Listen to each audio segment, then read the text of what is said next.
we got to go back in time a little bit, and I have to ask you. What? You know what I'm going to ask? This girl grew up on the set of Married with Children because of her dad, who is not Ed O'Neill. Do you guys, but look, it's such a young crowd. Do you guys remember that show with Al Bundy? You do? Yeah, and Peg? Oh my God. Oh, Mom does. We all do. Everyone else is like, what? I know. Is that a reality Well, they know show? who Christina Applegate is, though. So, like, this was a show in the 80s. It was groundbreaking. Yeah, at the time, it was on Fox. It was you didn't have anything this sort of racy and salacious Like on the TV. dad is like basically a drunk, and the mom doesn't is a chain smoker. And Christina Applegate, the daughter, was very provocative in her. Yeah, I mean, like it was iconic at the time, and it was on for a long time. So every day after school for 10 years, that's where I grew up. I was there, which is a really odd place for a little girl to grow up, let me tell you. I remember, because I would be at the tapings, and I'd be there all the time.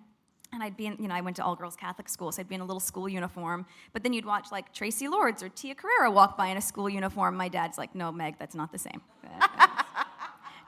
different kind of vibe. And he's like, don't be getting any ideas. Yeah, don't get any ideas. And what's really cool, if I think about it, is that because of that, I spent so much time in craft services where they make all the snacks for the cast and crew, because it was but a more appropriate environment for a little girl to be than on set. And because of that, I think my love of food really began there. I learned how to do garnishes and bring beautiful trays of things to the booth. And so all these things now with the TIG, much of which I learned in craft services of Married with Children. That is actually super, super cool. Yeah, thanks. And that's such an overuse of the word super. I apologize. But that really is very, that's fascinating. And it's one of those things it's like how things connect in life. And I would never think of it until you look at it now, right? Like when you see your life come full circle and you're like, wait a minute, that happened because my dad was also a feminist and protecting me from seeing this sort of image that I then was thrown into. I mean, literally, if you look at that, and then say my work with you and women, or my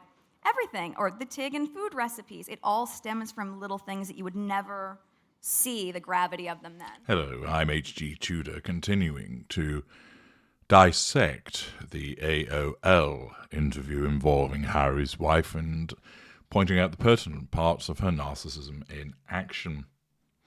The interviewer then moves on to asking Harry's wife about Married with Children, and the fact that she was involved in that because of her father. You'll notice, again, and she's done this repeatedly, that Harry's wife keeps turning and addressing the audience. Now, it is common, of course, for people to do that they will turn and look at the audience intermittently. But generally speaking, because they're dealing with the interviewer, they would look at the interviewer and respond to the interviewer. Harry's wife, nearly on every single response, turns and looks towards the audience. Why? Who does this put you in mind of? Amber Heard. You may recall, when watching her performance on The Stand during the trial with Johnny Depp, that with every single answer she gave, where she would look at whoever was cross-examining her, she would turn and address the jury. Now, of course, in court cases, people are invariably coached to give their evidence to the jury, or where there is no jury, to the judge. But I've explained the reason that Amber Heard was doing that was as part of an assertion of control of the questioner, namely, I'm not going to speak back to you. So, in effect, it was a very brief present silent treatment. And also, I need to assert control over the jury because they're the ones that are making the decision. So I'm going to stare at them and give my answer to them. Harry's wife is engaging in something similar. Her narcissism requires that everybody in that room and the imagined people on the live stream are under control. Hence, that's why the facade management looms large, that she isn't there running around naked, showing off her stolen shoes and pulling out the hair of the lady interviewing her. The facade management stays in place, so she comes across as kind, helpful, even humorous, for those, of course, who aren't aware of what she really is. However, she has to assert control over everybody there, and that means that her narcissism causes her repeatedly to turn to the audience basically to do this. Are you still under control? Are you still under control? Are you still under control? And so she turns to them to address them. To the uninitiated, this appears that she's just engaging with them and drawing them into the experience. But it's more than that. What it is the necessity of asserting control over those tertiary sources by engaging with them, by looking at them, to see what their responses are, to drink in the fuel, which also tells her whether they are under control or not. And she does that repeatedly. In this instance, she says to them, "Do you guys remember that show?" And there is an audience reaction that is largely favourable, with noises of affirmation being made. This, of course, signals that they are under control. It's not like somebody yelled out, "No idea what you're fucking talking about, love." But she then goes, "You do." And then we get a very strange reaction. She gives it this almost sultry look, as if she's going to give head to the microphone. This, again, is her narcissism misfiring. The provision of control by the audience and the receipt of the fuel that she receives in that little burst gives her a little injection of power. And the response, similar in the way that the narcissist smirks, watch my video about the narcissist smirk, about understanding what really is going on there. Here, the receipt of fuel causes Harry's wife to almost feel sexy and sensual, so that she gives this kind of look towards the audience, as if she is, as I say, going to fillet her microphone. It's an incongruous response, but it's generated by the receipt of fuel. She then talks about how every day after school for 10 years, that was where she grew up on set, which, of course, doesn't sit with her amazing mother. Where was she? Of course, she was gone. And not that your father, of course, Harry's wife, receives any thanks for what he did for you, given the position that he's been disengaged from, left on that shelf. We get the Catholic uniform schoolgirl story yet again. And then we get the revelation that her love of food originated from the fact that she would be often lurking in craft services, as apparently this was a more appropriate environment than seeing Tia Carrera walk by wearing a schoolgirl uniform. The interviewer then remarks, "That's super, super cool, and that's such an overuse of the word super. I apologise." She demonstrates that she's under control and somewhat fawning also. We then get, as a receipt of the fuel from this source and the signalling of control, that forced fake laugh of Harry's wife, which again is over the top, but it's because she suddenly feels a surge of power as a consequence of the fuel that's being given to her.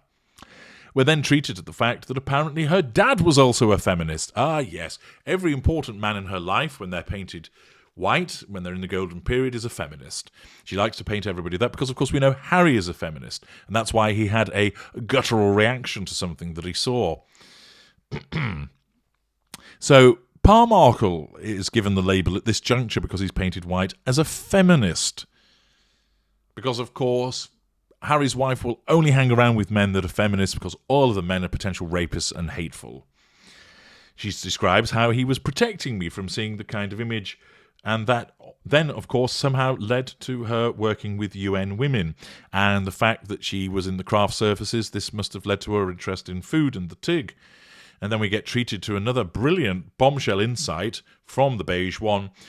All stems from little things you'd never see the gravity of them then. You see, again, when she talks, there's no insight.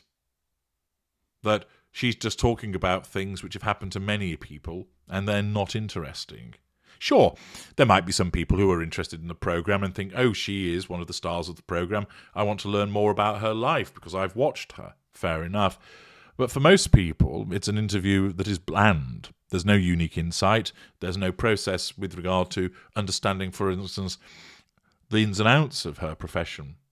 Recently, I watched an interview with Christian Bale, a formidable actor, one of my favourites. And he was interviewed by GQ. Now, you never saw the person interviewing him. You never heard what they were asking him. But you could tell by Bale's responses that he was enthused by what he was asked, that he was motivated to give interesting and insightful observations. Something, of course, while she's the interview here, something that Harry's wife would do well to learn from, although she's incapable of doing so, with regard to her own interviewing technique, which is atrocious, on arsey wipes. But the point is this. Watching and listening to Bale, you get interesting insights. He's open and honest enough to admit that he took the Batman jobs because he could pay the mortgage off on his house. That also, when he was on American Psycho, that he found that the makeup ladies were getting paid more than him, and they found that amusing. He gave you interesting insights into his thought process, why he selected the movies, what he thought about the directors that he was involved in, his whole approach to the acting world. An interesting interviewee that has something of substance to share. And it's a world apart from this anodyne beige that we see here.